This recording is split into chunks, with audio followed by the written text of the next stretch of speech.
ito ay rated SPG. Striktong patnubay at gabay ng magulang ang kailangan. Maaaring may masiselang tema, lengguwahe, karahasan, sexual, horror o droga na hindi angkop sa mga... Critical nga ang lagay nito ni Jessica sa ospital simula nga nang maitulak nga siya ng malakas nitong sarili pa nga niyang ina na si Hazel.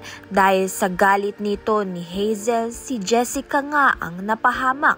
Kaya naman nga't mabuti na nga lang rin dahil ito na nga ang naging rason ni Manuel upang tuluyan na ngang maipakulong itong si Hazel at mapagbayaran na nga niya ang kasalanan nga niya sa kanyang anak na si Jessica at dito na nga rin sa paninira kay Felma at Manuel.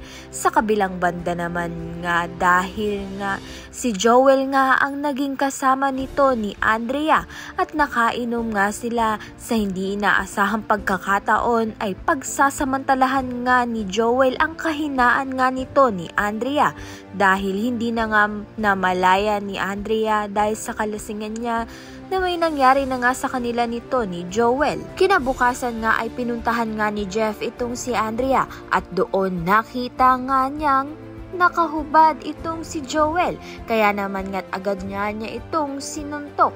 Kaya naman nga't yan at iba pa ang dapat nating pakaabangan. Maraming salamat sa iyong panonood.